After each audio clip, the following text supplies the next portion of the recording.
सावित्री ने अपने पति सत्यवान के प्राणों को यमराज से वापस लाकर, जी हाँ, ज्येष्ठ मास की अमावस्या के दिन जब सावित्री के पति सत्यवान का जीवन हरण हो गया यमराज के द्वारा, तब उन्होंने एक ऐसी जिद अपने पति के प्राणों को पाने के लिए यमराज से की कि वे यमराज से अपने पति के प्राणों को वापस छीन कर ले आई।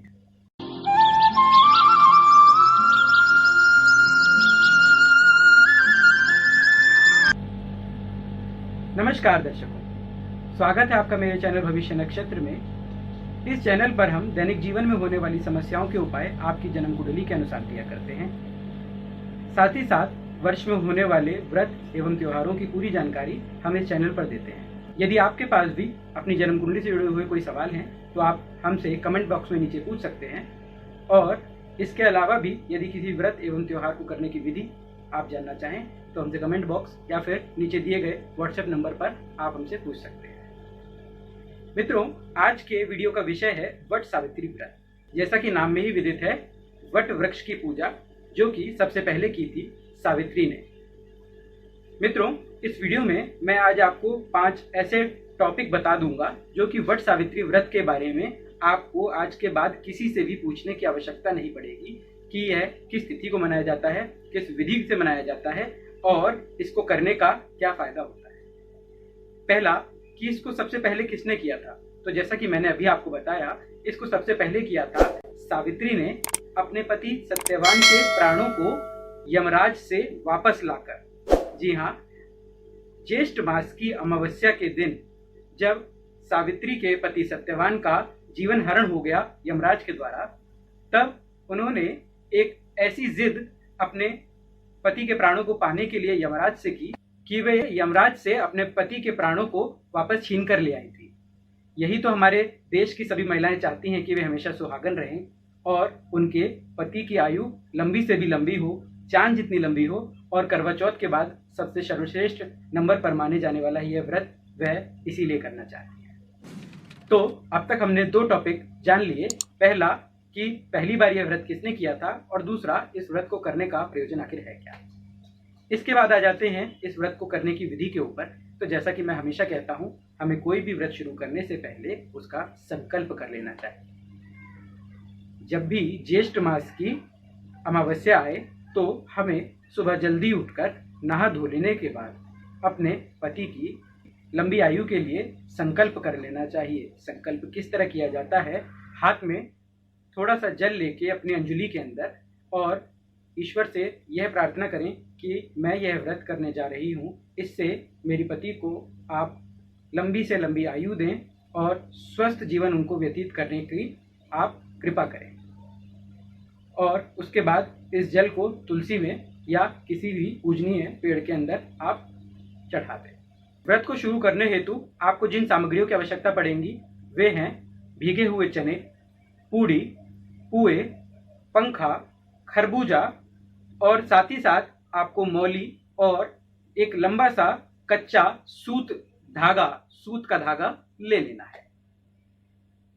इसके बाद आपको सबसे पहले अपने घर में जो भी सास या बुजुर्ग महिलाएं हैं जो कि सुहागन हो, उनका आशीर्वाद लेकर इस व्रत को शुरू करना है। पूजा की थाली को एक कलश के अंदर अक्षत और साथ ही साथ आम के पत्तों से सजा लेना है। और जो भी सामग्री मैंने बताई, इसको थाली में सजा लेने के बाद हमें जाना है सबसे पहले वट वृक्ष के पास, यानी बरगद के पेड़ के पास। उस बरगद के पेड़ के पास जाकर हमें सबसे पहले जो भी हमने भोग लगाने की सामग्री तैयार की है वह बरगद के पेड़ की जड़ों में चढ़ा देनी है।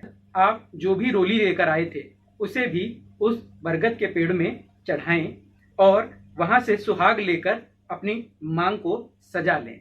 एक बात का और विशेष ध्यान रखें कि जब ये आप पूजा करने जाएंगी तब आप 16 श्रृंगारों से सजकर ही बरगद के पेड़ के पास जाएंगी, ताकि बरगद का पेड़ भी आपको यही आशीर्वाद दे कि आप जीवन भर 16 श्रृंगारों से परिपूर्ण रहें और हमेशा ही सुहागिन रहें। उसके बाद आपको जो कच्चा सूत आप लेकर गई हैं उस सूत को लेकर एक परिक्रमा आरंभ करनी है और ऐसी आपको 7 परिक्रमाएं पूरी करनी है। इस पूजा को करने के बाद जब आप घर लौटें तो अपने घर की जो भी वरिष्ठ महिलाएं हैं, जैसे कि आपकी सास अथवा जेठानी या नंद भी हों, तो उन्हें आप पुजापे के रूप में 5 पूड़ी, 5 पुए और यदि हो सके तो एक साड़ी, सूट अथवा कुछ भी जो आपके यथाशक्ति आप कर सकें उसके अनुसार उपहार स्वरूप जरूर दे दें।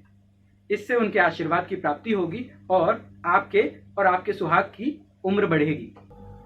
अब बारी है आपके व्रत खोलने की कि अपना व्रत किस प्रकार खोला जाए।